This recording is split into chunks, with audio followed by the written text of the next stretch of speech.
dinudulot ng mga minasunod. Bisa pasasalamat ng Mr. and Mrs. Elmer Salvacion Sergio and family. Mr. and Mrs. Aldrin Villamer and family. Birthday blessing ni Kyron Christine Eraula, dulot ni Mr. and Mrs. Romel Eraula and family. Bisa pasasalamat ni Mr. and Mrs. Eddie Kuya and family. Para sa talang ni Mario, dulot ng Villamer family.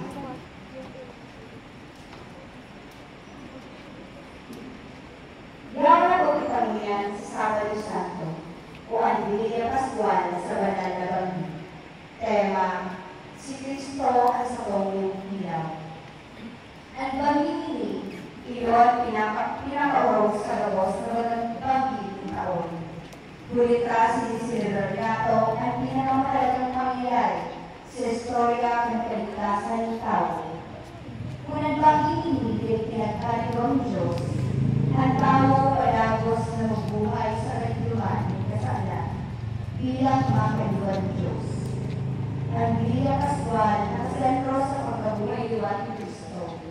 Nilalagtog ang ilaw na istorya sa kanyang kaligtasan sa paagi ng siyang misteryo Pascual.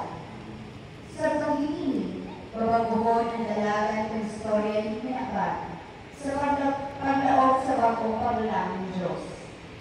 Sa sakit kasing luha, kasailan kasing kagalanan, sa paagi ng Kristo na dumilaog sa kapangyarihan ng kaitinuman, kita dadalaw niya sa Diyos, asin sa buhay na rin sa Torah.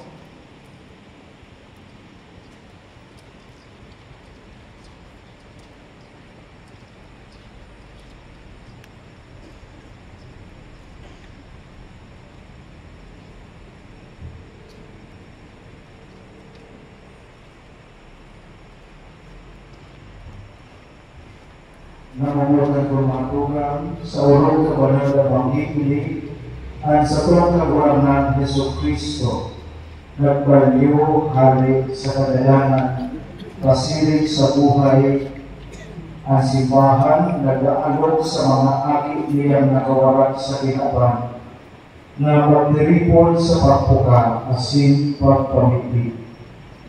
Kung digibuhol tangayo ang pagrumdum dan paswa ng kalurangan na nagdalawog ng katangamon asin nagsiselebrakan sa iyang mga misteryo. Naglalaong kitang makaayon sa iyang kapangganahan sa kaganahan asin mabubuhay sa Diyos na kaibanyahan sana.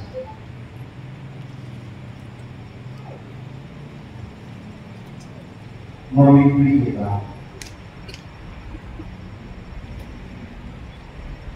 O Diyos na huli ka sa imong aki, winarasan mo ang mga paratubod in kalayo kan sa imong kamarawayan. Pagkabanalan, inibagong kalayo, asin itulog mo sa mo na sa paagi kayo ni Fiesta Pascual.